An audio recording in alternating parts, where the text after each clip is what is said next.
Welcome to NTD Newsroom. I'm Don Ma. President Trump will have a press conference with the FBI director this afternoon on reducing violent crime across the country. We'll bring it to you live.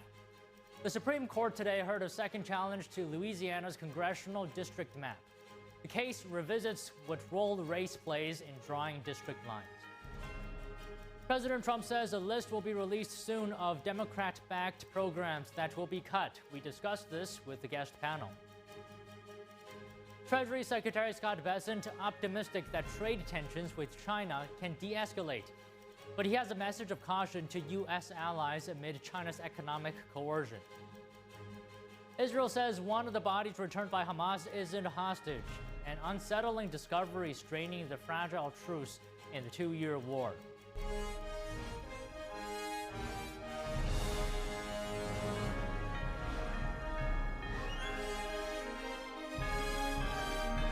This is NTD Newsroom, live from our global headquarters in New York City.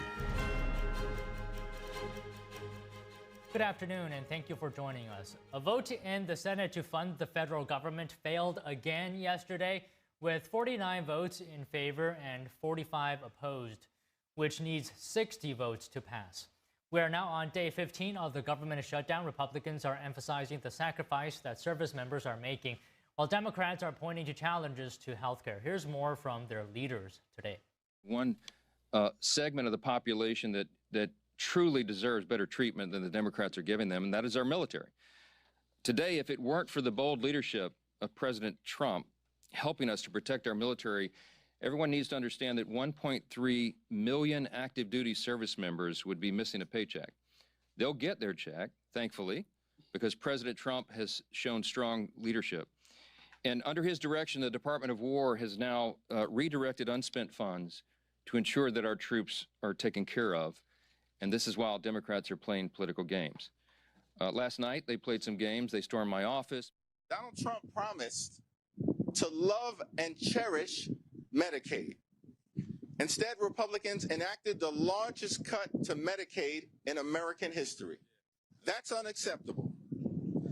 Republicans falsely claim now to be the party of health care, but their policies are closing hospitals, nursing homes, and community-based health centers all throughout the country. That's unacceptable. The Trump administration is giving $20 billion to bail out a right-wing wannabe dictator in Argentina. But Republicans are unwilling to spend a dime to provide affordable health care to working-class Americans. That's unacceptable. The American people deserve better. House Speaker Mike Johnson presented numbers of service members in each Democrat-run state. He said, of the 10 states with the largest military population, 6 are represented by 2 Democrats in the Senate. He accused the Democrats of taking hostage of the troops to play political games. On the Democrat side, House Minority Leader Hakeem Jeffries said his party is fighting the, quote, broken healthcare system and high costs of living. He said it's time to extend the Affordable Care Act tax credits and prevent rising healthcare premiums. And Treasury Secretary Scott Bessent said today the 2-week-old federal government shutdown is costing the U.S. economy about $15 billion a day in lost output. He urges Democrats to be heroes and side with the Republicans to end it. Also, during the meeting with Argentina's President Javier Milei yesterday, President Trump said his administration will release a list on Friday of Democrat programs to be permanently cut amid the ongoing government shutdown. Now, the Trump administration is condemning the Chinese regime's latest restrictions on rare earth products. U.S. Trade Representative Jamieson Greer and Secretary Scott of the Treasury, Scott Bessent, provided the latest updates today. Listen. China's announcement is nothing more than a global supply chain power grab. While China has taken a number of retaliatory trade actions against the United States, Europe, Canada, Australia, and others in recent years, this move is not proportional retaliation. It is an exercise in economic coercion on every country in the world. At its core, China's new measures include a rule saying that any product of which more than 0.1% of minerals consist of minerals mined or processed in China one must seek approval from the Chinese government before trading it. Since many important semiconductors, for example, have these critical minerals, and semiconductors are in nearly everything, this rule gives China control over basically the entire global economy and the technology supply chain. Korea said China's export controls are a clear repudiation of the past 6 months of trade negotiations. Meanwhile, Besson is optimistic that the trade tensions can de-escalate. He said the U.S. has had substantial communication with China over the past few days, and there will be more this week. The Treasury Secretary noted that the Trump administration wants to help China, not hurt it. That's because a slowdown in the global economy will hurt China the most. But he stressed that China cannot be trusted with the global supply chain. This should be a clear sign to our allies that we must work together, and work together we will. There will be a series of meetings this week during World Bank IMF week, and we are all aligned. Not only is China fueling Russia's war, but China's actions have once again demonstrated the risk of being dependent on them on rare earths, and for that matter, anything. If China wants to be an unreliable partner to the world, then the world will have to decouple. The world does not want to decouple. We want to de-risk. But signals like this are signs of decoupling, which we don't believe China wants. And again, we do not want to decouple. We should work together to de-risk and diversify our supply chains away from China as quickly as possible. Korea said there are a lot of low-risk areas where the U.S. can trade with China. Besson emphasized that the U.S. will not be commanded or controlled by China's economic coercion. He noted that President Trump is still expected to meet with Chinese regime leader Xi Jinping at the APEC summit in South Korea at the end of the month. And China's new restrictions on rare earth exports are raising concerns in Europe. European officials say the EU is teaming up with the U.S. and other G7 partners to craft a united response to the Chinese Communist Party. China, the world's top rare earth producer, just tightened its export rules, adding new elements and restrictions for semiconductor makers ahead of planned talks between Presidents Trump and Xi Jinping. The EU Trade Commissioner yesterday called the move unjustified, saying EU ministers meeting in Denmark see it as a critical concern. He said the G7 could hold a video call this week to coordinate next steps, including potential plans to diversify supply chains and speed up new mining projects. The Danish foreign minister urged Europe to stay tough and united, but also to work closely with Washington. Trump, meanwhile, has threatened China with 100% tariffs, sparking a brief sell-off on Wall Street. Today in Washington, Supreme Court justices are weighing race-based redistricting. Oral arguments are underway in the case focused on Louisiana. The ruling could have ripple effects for several other states that plan to redraw their lines or have already done so. NTD's Melina Weisskopf was in front of the court. She tells us what's on the line. It is a Louisiana-focused case, but the implications could stretch much further than Louisiana. Look, if the justices side with Louisiana, this could enable red states to more easily redraw their lines that could give Republicans a stronger edge in the 2026 midterms. Now, Steph, the crux of the question before the justices today is whether the popular interpretation of the Section 2 of the Voting Rights Act is constitutional or not. Now, emotions are high out here. As you see behind me, there's a group of protesters who have been gathering here outside of the court steps since early this morning, and emotions are high for good reason. This argument today is important, Steph. Look, the fact that justices asked the lawyers before the case to come for a second argument in this same case is a rare occasion, and it indicates that justices might be preparing to make a major change to the law here. Now, arguments are still underway right now. I want to listen to what both sides have said before the justices. Listen in. That race is playing an outsized role in the electoral process in Louisiana. And so the idea that you have to show that a party, is the reason for the racially polarized voting would eclipse the entire Section 2 analysis, which is focused on ferreting out and ending race discrimination in the political process. You've said several times that it's playing an outsized role. Is there, and what's the proper size? In other words, is that wiggle room we're talking about, or a significant percentage? What is meant by outsized? So this court has held for a long time, beginning in Shaw and in many cases since, that there's always an awareness of race. There are always racial considerations and even race consciousness in the districting process. What becomes potentially unlawful is when race is the motivating factor. Embedded within these express targets are racial stereotypes that this court has long criticized. They assume, for example, that a black voter, simply because he is black, must think like other black voters, share the same interests, and prefer the same political candidates. And this stereotyping system has no logical endpoint. We are 40 years removed from jingles, and yet, according to my friends on the other side, nothing has changed in the voting and housing patterns in Louisiana that require race-based redistricting. These problems are part of why we never wanted to be here in the first place. They have placed states in impossible situations where the only sure demand is more racial discrimination for more decades. Now, to get into the details a little bit, the deal here is that Louisiana initially had one black majority district. Then it was ordered by a lower court to create a second black majority district. Then a group of non-black voters sued to try to reverse this. So that's sort of what's going on in the nitty-gritty of the case. The ruling that justices give here will determine whether Louisiana can keep its current map as is with the two black majority districts or has to redraw these maps. And that could endanger possibly the Democrat incumbent Cleo Fields.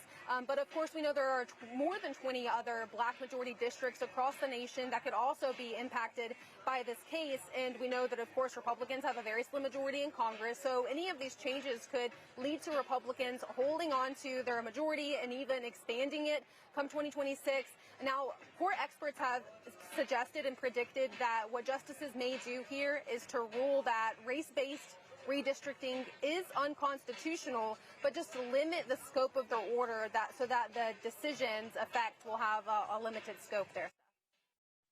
The U.S. Supreme Court heard arguments in Louisiana versus Calais, a gerrymandering case involving Louisiana's congressional map. Joining us to discuss is Bobby Ann Cox, civil rights attorney, fellow at the Brownstone Institute, and legal analyst. So good afternoon, Bobby Ann, to you. This case challenges the legality of Louisiana's creation of a second black majority congressional district. And I understand you actually listened in on the oral arguments. Can you just give us your overall feeling? What stood out to you based on what you heard? Was there any preference at all indicated by the judges on one side or the other? Well, it did seem for the part of the oral arguments that I listened to, I believe they're still going on now, but it did seem like the justices were asking questions of the attorneys, which indicated, where they thought this case should come out. And it seemed to be divided on party line, really. The three liberal justices seemed to be asking questions that were clearly indicating that they felt like, the Section 2 of the Voting Rights Act should stand and remain and was not unconstitutional. Whereas you saw the other six justices, who are the more conservative justices on SCOTUS, they were asking questions of the attorneys that seemed to be more defining on, this is a violation. This Section 2 of the Voting Rights Act is a violation of our 14th Amendment and our 15th Amendment of our federal Constitution. So their questions did seem to be falling along party lines, with the six conservative justices leaning more towards the idea that in this particular instance, the Voting Rights Act, Section 2 is a violation of our 14th and 15th Amendments. And, just to be clear, this is the second time the United States Supreme Court is hearing this particular case. They decided not to rule on it last term, although they did hear the case. And they told the attorneys for both sides to come back this session, which is why we're here again today, to come back this session and argue a slightly different point, which is whether or not Section 2 of the Voting Rights Act of 1965 is constitutional, or does it violate the 14th and 15th Amendments? So they purposely pointed to this specific topic, which will have far-spread implications depending on which way the justices come down, because this is now talking about an entire section of the Voting Rights Act, which will affect other cases and other states. So can I get your thoughts on whether, the counter-argument, whether Section 2 protect minority voters from having their voting power reduced? Yes. So the intent of Section 2 of the Voting Rights Act is to basically protect all Americans with their right to vote. And it says that you can't discriminate against somebody because of their either their ethnic origin or they belong to a certain ethnic group, for example, Italian Americans or Chinese Americans or something like this. So the intent of Section 2 of the Voting Rights Act is to make sure that, hey, we want everyone, all Americans, to be able to have proper access to the polls. And we also want them to have their vote count. So it basically is a provision put in this law to protect you, no matter what your ethnic origin is or the color of your skin. The problem lies with the fact that how you interpret that and how you apply that language in Section 2 of the Voting Rights Act can, in fact, be a violation of the 14th and 15th Amendments of our federal Constitution, which say, in essence, the 14th Amendment says that everybody has equal rights, equal protections under our laws. So you can't discriminate and apply our laws differently to different people just because of your ethnicity, your national origin, or the color of your skin. And then the 15th Amendment says, in essence, that you can't discriminate against somebody, with the right to vote because of their skin color or their ethnicity or their national origin, in essence, right? So I'm paraphrasing these two amendments to our Constitution. So the Section 2 of the Voting Rights Act comes in direct conflict with, for example, the 15th Amendment of our Constitution, which says, well, you can't discriminate based on someone's, let's say, in this instance of this case in Louisiana, their skin color. But then Section 2 of the Voting Rights Act says, well, we want to protect you so that your skin color does matter, right? So it's a very fine line between Section 2 language of the Voting Rights Act and our 14th and 15th Amendments. And I think the way that Section 2 language has been interpreted in some of these cases is indeed a violation of the voting right. Is indeed a violation of the 14th and 15th Amendment of our federal Constitution. So this is a very interesting and very important case. And we'll see how SCOTUS comes down on this, but it can definitely have far-reaching repercussions. So I understand your points, but if we look historically, have courts, allowed race to be a factor in drawing districts? So race is not supposed to be the sole factor. It's not supposed to be the only reason that you draw a congressional district.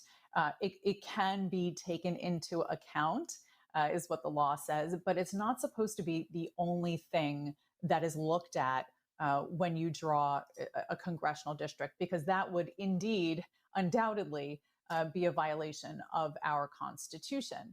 So courts in the past have allowed race to be one of the factors that are taken into account when these congressional lines are drawn in the states. It doesn't matter what state it is. But again, fine line here, because race can't be the only thing they look at. Otherwise, that is unconstitutional. It would be discrimination. whether your skin is white or black or, some color in between. You're not allowed to have that as the main focus or the only focus of why you're drawing a district. So yes, it's definitely a fine line, and there's a lot of gray area. How much has a court, in a court decision, how much have they allowed race to be an element of determination in how that district was drawn, right? It's a very gray area. There's not a straight, a straight line in the sand that says, once you cross this line, you are now all of a sudden using race as the main issue or the main determining factor in how you draw those lines. So it is a gray area, and it's not something that's black and white. Okay, I think you explained it pretty clearly here. I'll just ask you one more question. And Bobby Ann, I was looking into this a bit earlier today, and I found that we've seen cases like Allen versus Milligan, right, where the court upheld Section 2. So is Louisiana versus Calais similar or different from that case? Yeah, it is slightly different. And here's the issue. This is actually one of the points that they were arguing during oral arguments earlier this afternoon that I was listening to. And it is a different case. The facts were different in that case. And the problem is that, as I said earlier, Section 2 of the Voting Rights Act, the language can be interpreted by courts across the country and differently. And it can be applied differently by the courts across the country, depending on how they're interpreting that language. So, as I said, if you take Section 2 of the Voting Rights Act, and under Milligan, the Supreme Court did not decide in that case whether or not Section 2 of the Voting Rights Act is on its face, meaning the plain language of Section 2, is unconstitutional, is a violation of Amendment 14 or the 15th Amendment of the United States Constitution. They did not decide that in the essence or in the circumstances of this language being applied to the gerrymandering or trying to avoid the gerrymandering of lines, or congressional lines. So the cases are different, and this has not yet been decided by the United States Supreme Court. And I hope that they do decide this, because they asked for this point, this one issue, to be decided. They asked the attorneys to come back. They asked them to do briefings specifically on this point. They asked them to come back and re-argue this case specifically on this point in this session. So I do think we're going to get a ruling from them on this point in this session. And it's going to be extremely important, because what they decide here, if they say that Section 2 of the 1965 Voting Rights Act is unconstitutional on its face, and they strike it down. Now, I don't think that's what's going to happen. I think perhaps a certain provision within Section 2 might be struck down, but I don't think they're going to take the entire Section 2 out of the Voting Rights Act. But this is an extremely important case, because if they do say that part of Section 2 is a violation of the 14th or 15th Amendment of the Constitution, then that's now going to open the door to other districts in other states being redrawn. And as you know, the congressional races that are coming up in 2026 affect the whole country. So who wins in what state does affect the balance of the whole country. Yeah, it looks like, seems like the impact could be wide-ranging.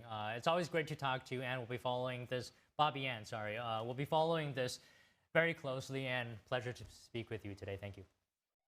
Yes, thank you. Israel says one of the bodies returned by Hamas isn't a hostage, and unsettling discovery straining the fragile truce in the two-year war. Stay tuned.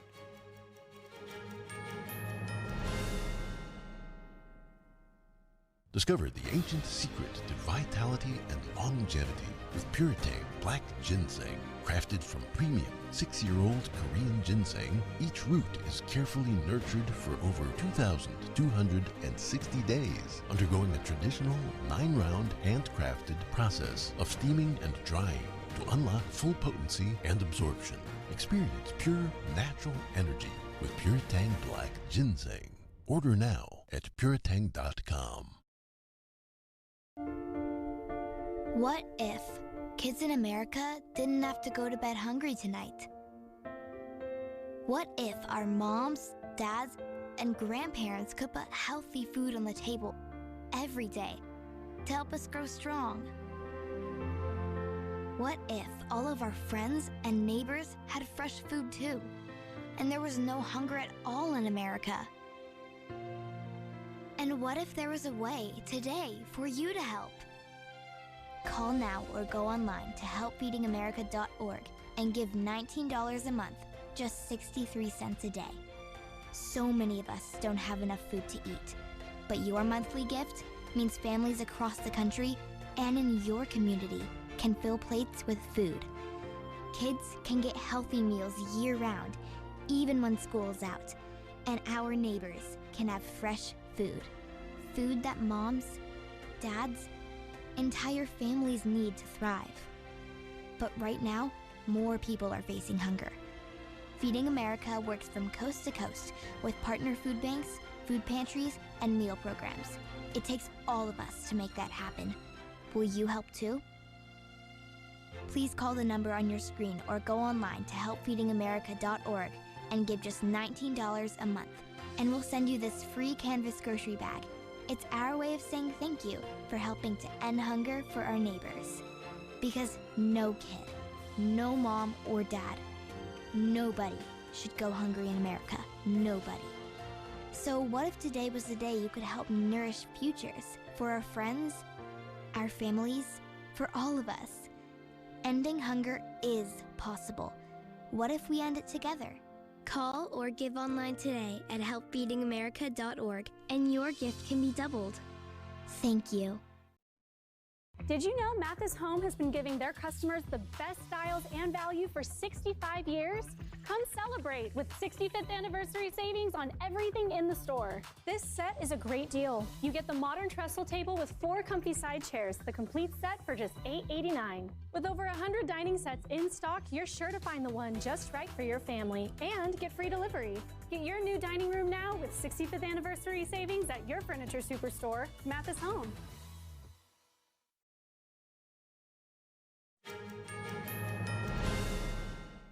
The Israeli military said one of the bodies handed over by the Hamas terror group yesterday is not a hostage who was held in Gaza. The development has added tensions over the fragile truce in the 2-year war. 4 bodies were handed over by Hamas yesterday to ease pressure on the ceasefire, following 4 on Monday. In all, Israel has been awaiting the return of the bodies of 28 deceased hostages. Israel is also handing over bodies of Palestinians under the deal. There was no immediate word on whose body it was. Israeli Prime Minister Benjamin Netanyahu demanded today that Hamas fulfill the requirements laid out in the ceasefire deal. Netanyahu said Israel will not compromise on this. Meanwhile, the Prime Minister met with released Israeli hostages at a hospital in central Israel last night. And continuing with the Middle East, a convoy of trucks carrying food, fuel, and medical supplies drove through the Egyptian side of the Rafah crossing today, according to local authorities. Aid to Gaza was paused for the past 2 days due to the prisoner and hostage exchange on Monday and a Jewish holiday yesterday. The convoy of 400 trucks includes 5,700 tons of food supplies, 1,400 tons of medical supplies, and about 2,500 tons of fuel. An Israeli doctor says the released hostages under his care are in stable condition, but he said they may need months or even years to heal. The doctor is treating 10 of the 20 survivors of Hamas captivity. I'm happy to report that they are all in stable condition. While I cannot share more specific details, we remember that every one of them has endured untold adversity and horrors. and therefore the road for the recovery is going to be a very long one. He added that the rehabilitation process began at the hospital, where the hostages will spend a few more days. Some may be discharged to outpatient care beginning next week. The doctor explained the process is tailored and very specific to each hostage, depending on their condition. Right now, the hospital is focusing on their physical, medical, and nutritional care. Meanwhile, Israeli Prime Minister Benjamin Netanyahu met with some of the released hostages at a different hospital. The 20 hostages are being treated at 3 different hospitals. Secretary of War Pete Hegseth is in Brussels today. He said that commitments from NATO countries will translate into enhanced firepower. Here he is. Firepower. That's what is coming. We expect it is coming from NATO. And it was a historic summit just a couple of months ago, brought about by leadership of President Trump to say we need our allies to step up. And they did, and they have in those commitments. Now those commitments will soon translate into capabilities, which is the most important aspect of it. And one part of that, of course, is Pearl, is the initiative where European countries buy U.S. weapons, transfer to NATO for the fight in Ukraine to bring peace to that conflict. And if there's anything we've learned under President Trump, is the active application of peace through strength. Hegseth said that strength doesn't mean using strong words or wagging your finger. The War Secretary remarked that you achieve peace by having strong and real capabilities that adversaries respect. Today's meeting of NATO defense ministers aims to boost military support for Ukraine, as new data shows Western aid has fallen by 43% in recent months. NATO Secretary Mark Rutte said continued support deters Russian aggression. His remarks come amid rising tensions from drone incursions and Russian airspace violations. Defense ministers also discussed lifting restrictions on NATO equipment to better defend the alliance's eastern borders. Louisiana is taking a stand against foreign AI threats. Governor Jeff Landry signed an executive order on Monday banning Chinese AI tools like DeepSeek from schools, universities, and state agencies. NTD's Tiffany Meyer has this report. The order targets AI systems run by hostile foreign governments like the Chinese Communist regime. It references national security and privacy concerns. Landry pointed to programs like DeepSeek, which federal investigators say can spread propaganda and transfer Americans' personal data to China.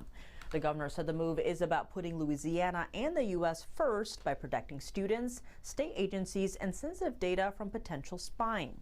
He said, quote, as technology advances, so do the threats, adding that this order is designed to safeguard both people and national security. And for more exclusive China news and in-depth analysis, tune in to China in Focus with Tiffany Meyer at 9 p.m. Eastern, right here on NTD. Los Angeles County has declared a local emergency over federal immigration enforcement, a move rarely used outside natural disasters. Supervisors voted 4-1 to allow measures such as an eviction moratorium for renters who can prove financial hardship tied to ICE operations. Supporters say aggressive federal raids have spread fear and disrupted communities. The declaration also opens the door for state funding to support affected residents. Supervisor Catherine Barger cast the lone no vote, warning the move doesn't meet emergency standards and could invite lawsuits. Federal ICE raids have intensified across Southern California this year, leading to hundreds of arrests and widespread protests. A Supreme Court ruling in September cleared the way for ICE to proceed with enforcement, rejecting claims of racial bias in the detentions. The Coast Guard says it has seized more than 100,000 pounds of cocaine since launching Operation Pacific Viper. One of the most recent operations was pulling bales of cocaine from the Pacific Ocean after a suspect drug boat capsized. Under Operation Pacific Viper, the agency said it has worked with international partners to intercept more than 30 ships and make over 85 arrests. Since the launch in August, the Coast Guard said it has seized an average of 1,600 pounds of cocaine a day. And President Trump says a list will be released soon of Democrat-backed programs that will be cut. Joining us to discuss is George Carrillo, former Democratic candidate for governor of Oregon, and we have Matt Klink, Republican strategist and political analyst. Good afternoon to you. Good to have you both here. George, I'll start with you. So what programs exactly could the president be talking about here? Well, I think the president's probably going to continue his path on defunding the education system. We'll probably see a cutoff from infrastructure on green energy projects throughout the country. I think he'll also continue to look at subsidies right now because of the shutdown and holding strong on not continuing those subsidies. I also think that he is going to try to put more money in what he says are, successful programs for Republicans, which I think it'll probably be, he'll want to invest into law enforcement and also into more border security and deportation tactics. So Matt, what are your thoughts here? President Trump framing some of these programs as, semi-communist or socialist. Your thoughts? Well, look, yeah, there were a lot of programs that the Democratic infrastructure and deep Washington, D.C. has funded for generations that, frankly, had no particular benefit to the broader American public, but they did fund Democrat-specific priorities. I will find it ironic that funding tougher law enforcement, that's not a Republican priority, that's an American priority. But aside from that, Donald Trump, because again, as Barack Obama said, elections have consequences. Donald Trump is going to make it hurt, particularly for Democrats. I will add, though, that Donald Trump is going to get the troops paid today on the 15th. And ironically enough, again, Trump is a master at this. You had the Democrats arguing that Donald Trump couldn't do that. So again, to take an issue, an 80-20 issue, the Republicans take the 80, the Democrats get the 20. They're arguing against paying the troops. So look, the Republicans just want to reopen the government. They have passed a clean continuing resolution, something that the Democrats have done 13 times under Joe Biden. They're not pushing any new policy proposals in this clean CR proposal. And Chuck Schumer, because he fears a run from his left by Alexandria Ocasio-Cortez, is keeping the government closed. And he's not going to be able to hold the American people hostage.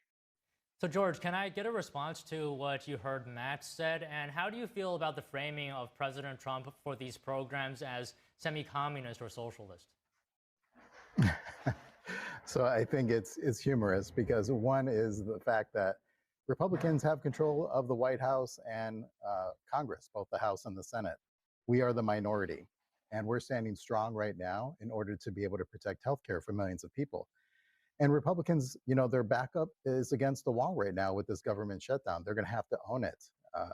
There's too many Americans that are going to see an increase in their healthcare premiums, and they're not going to be insurable. And so right now, Republicans continue to lie about the reasons why this government shutdown is happening. If they really want to open up the government, then they need to learn to have some sort of bipartisan conversation and not just have meetings within their own caucus and passing bills without any sort of Democratic support. So right now, it's really on the Republicans. They're going to own it, and they're going to feel it in the midterms. So Matt, can I get a response from you? So George mentioned bipartisan negotiations, right? How do you respond to a talking point from the Democratic side that this continuing resolution has no Democratic input?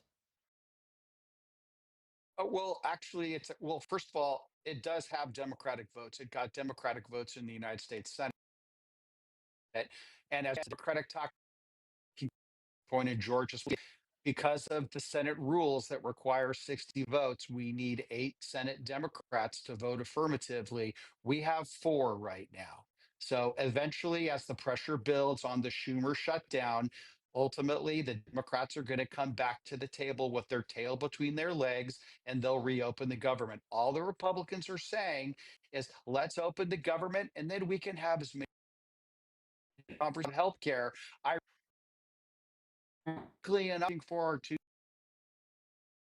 one, illegal immigrants in the health care bill, and 2 is that during COVID, with the bipartisanship that George just mentioned, The Democrats passed temporary increases to Obamacare. They now want to extend those temporary increases and make them permanent. Only in Washington, temporary spending increase, a permanent spending increase. And the Republicans are just saying, we can even have that conversation. But let's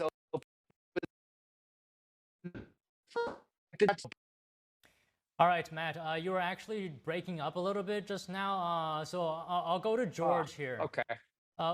We heard bits and pieces of what you said, but some of it we were lost due to the connection. So, George, do you think the cuts are necessary right now due to the shutdown?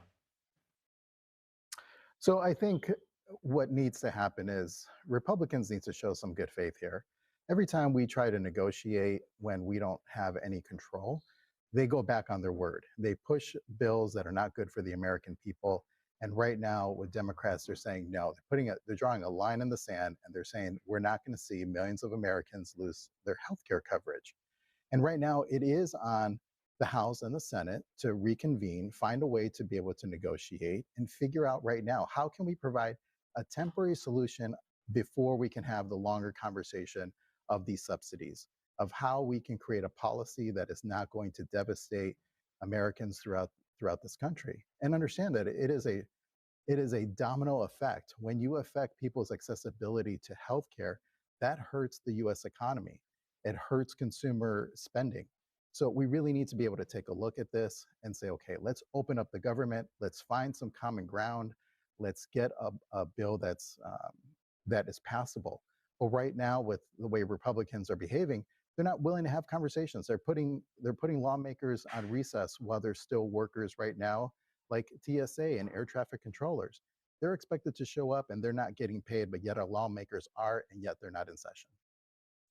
So, George, House Minority Leader Jeffries says he agrees with making sure that uniform active duty troops are paid, but House Speaker Mike Johnson accused Democrats of voting 8 times to block their paychecks. He was referring to their votes on the stopgap bill, which would fund the government to a pre-shutdown level. Your response to that? So I think, again, it's a bunch of smoking mirrors. They're not telling the whole story. The bill is not all about just paying the troops. I don't believe that Democrats don't want to pay the troops, but we also want to ensure that subsidies are being paid for. There's a reason why we are trying to prevent this bill from passing it in the way that it's current in its current state. And so it's easy for Republicans to change the narrative. Just like when they first came out saying Democrats were all about providing these subsidies for undocumented immigrants, which is completely not true. Undocumented immigrants do not qualify for subsidies, nor do they qualify for Medicaid. And so they're consistently gaslighting the American people on what Democrats are actually trying to do. And Democrats right now are actually working for American families, for middle and low income members throughout the United States that can't afford quality health care. And again, is that what the Republican Party wants to do? They want to eliminate these subsidies to take away accessibility for people's health? Is that what we've come to? So, George, Matt is actually fixing his connection. In the meantime, do you think that this is the same continuing resolution that Democrats have voted in the past? Well, Democrats want to be able to see that. So let's go back to like social programs like SNAP and WIC benefits, subsidies for Medicare. These are helping people that don't necessarily have the means, that provides sort of a bridge to be able to help people become more self-sufficient, be able to receive the quality of care that they need. No child, no person should go hungry at night. No one should not receive services, medical services, simply because we draw this political line. That's not what America is about, and that's what we're doing right now. We're politicizing what's in the best interest of the American people right now, and all we're doing is finger pointing. And so right now, remember, Democrats do not have control of the House and the Senate. They're using the power that they have in order to provide a negotiation tactic, and Republicans are not showing up to have those conversations. Okay, George, I'll ask you one more thing and then I'll go to Matt. I think he's back now. He raised a point earlier and I would like your response. Why not open the government and then we can talk about healthcare or debate about anything once federal employees are being paid? Because then it's going to be too late. Then what's going to happen? There's going to be millions of Americans that are going to see their premiums or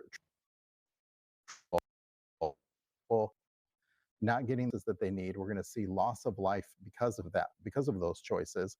And Republicans have proven that they don't want to work with Democrats. They want to pass what it is that they want to pass, and they don't necessarily compromise with Democrats. So why would we believe that they are willing to do the right thing after we open up the government? Okay, so Matt, I think you heard what George said, right? Can you give us a response? Yeah. Well, look, the subsidies, first of all, the subsidies that they pass tend to go toward middle and upper income voters. Again, this is just a pure government handouts that the Democrats desperately want to expand Obamacare to more and more Americans. The way to do this, if they want to do this, is let's have a straight up or down vote. Don't hold the American people hostage by shutting down the government, and certainly don't do providing money to people who are in this country illegally and no legitimate claim to receiving taxpayer benefits. Period. End of subject. The Schumer shutdown is holding the American people hostage, and the American public will take it out on the Democrats in 2026. Okay, Matt, I'll just give you one more question here. So George was saying that if we open the government, then it would be too late because, I'm paraphrasing here, it seems like Republicans don't want to work with Democrats.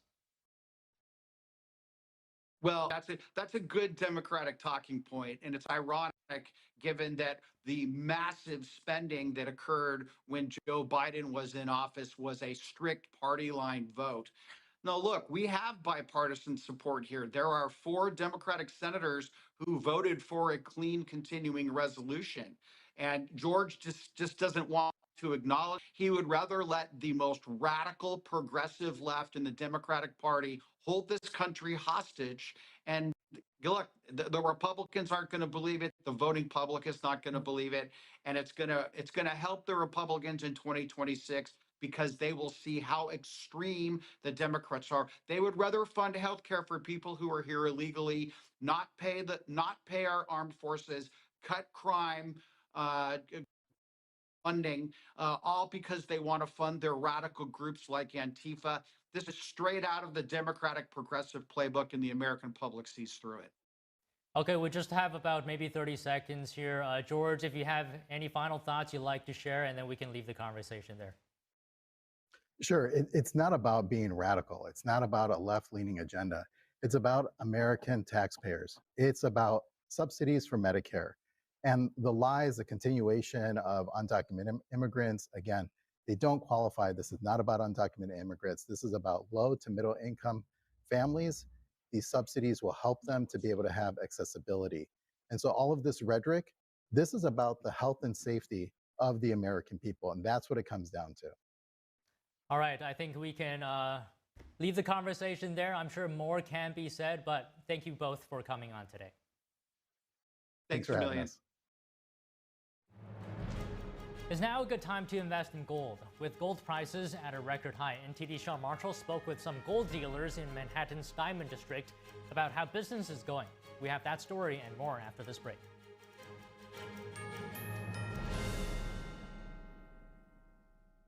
I am so glad you ladies are here. You each have your own rooms. Thank you. Get settled in. I'll call you for dinner. Adopting teen sisters, it's a lot. Girls, you're gonna be late. You want breakfast? No thanks, we're good. They're always in their own world. What'd you get there? Twice the work. Twice the surprises. Just try it. Good. But if you think of it that way, they're also twice as fulfilling. I think you should ask her yourself. Is it okay to call you Mom? Of course you can.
Here you go.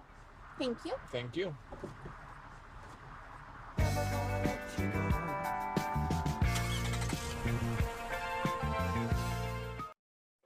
I was a quarterback at Hardaway High School, college first-round draft pick. On and off the field, we were taught to not show any signs of weakness. During the football season, I would stop eating, but I didn't know I was depressed. I thought that something was wrong with me. For 20 plus years was physical. We didn't have any education behind what mental health was. I started to learn it starts here first.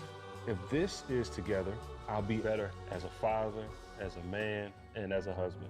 Put the importance on your mental health. I'm not scared to talk about it anymore. The first tool is therapy. The second one is positive self-talk. And then journaling, putting your thoughts on paper.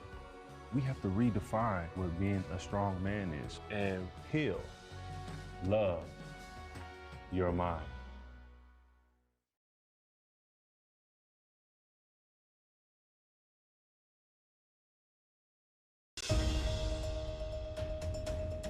So we have breaking news here. On the way back to the United States from NATO's defense ministers meeting, Secretary of War Pete Hegseth's plane made an unscheduled landing in the United Kingdom. And this was due to a crack in the aircraft windshield. So the plane landed based on standard procedures, and everyone on board, including Secretary Hegseth, is safe. And the emergency happened when the Secretary of War is flying back to the States after the meeting.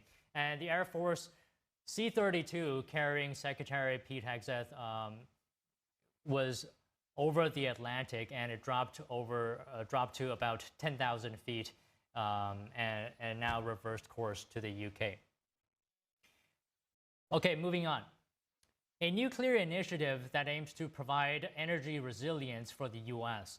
The military will be installing microreactors on U.S. Army bases around the world. The Army and the Department of Energy will work together on what's called the Janus program. Microreactors will be able to generate power without relying on fossil fuels. The Army said the program aims to provide resilient, secure, and assured energy to support national defense installations and critical missions. Officials noted that during future conflicts in the Indo-Pacific, the U.S. will need to be able to access power like never before.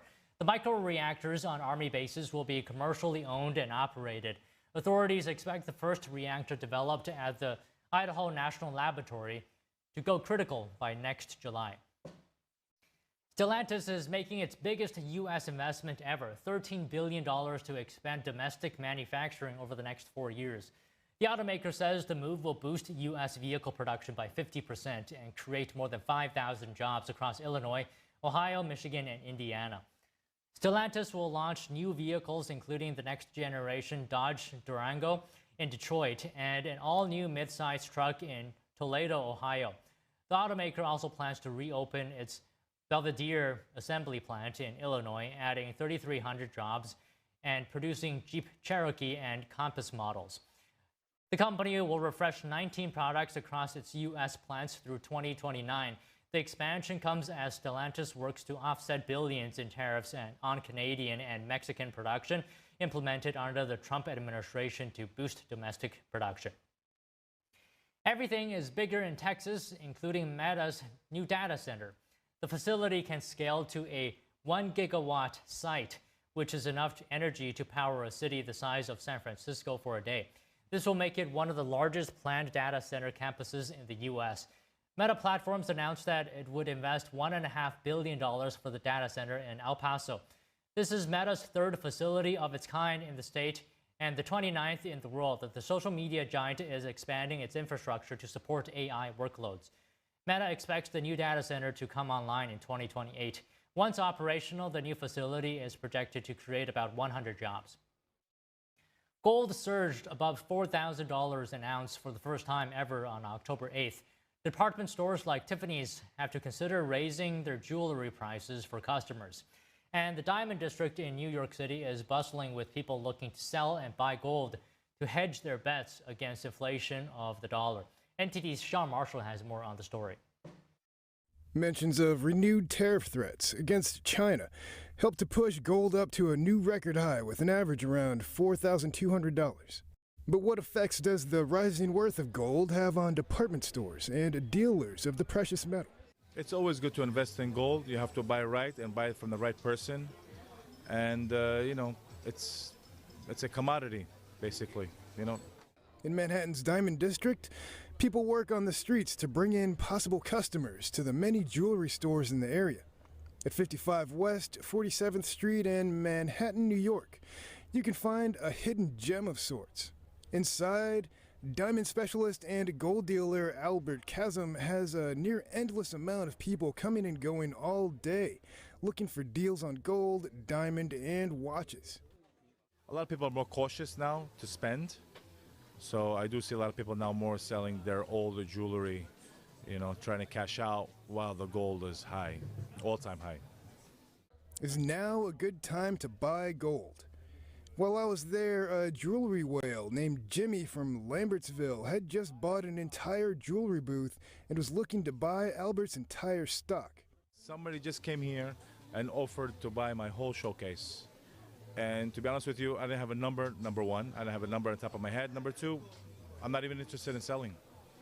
The way gold is going right now, for me to sell now would be at a loss. I would make more money just holding it. But it was, I appreciate the offer though.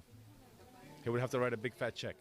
For anyone wondering if they should wait a little while longer before buying gold, Maury of Royal Diamonds says now is a good time.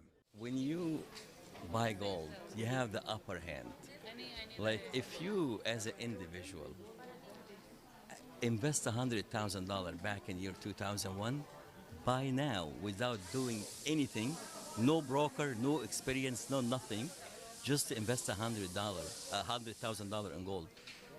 20 years ago, by now, it worth $1,400,000. Without doing nothing, just lock it in the safe deposit bank. For Tiffany owner LVMH and others in the high-end goods industry, the doubling of gold prices in 2 years, along with U.S. tariffs and a weaker dollar, have made it harder to make money while keeping prices steady for customers. Analysts say as brands seek to ease pressure on margins, they would need to be cautious about passing on price increases to shoppers as not to erode demand. In 1970-something, gold was $200 an ounce. If you bought gold in the 70s, today you'll be a rich person. Sean Marshall, NTD News. President Trump will soon have a press conference with FBI Director Patel in the Oval Office on reducing violent crime across the country. Stay tuned after this break.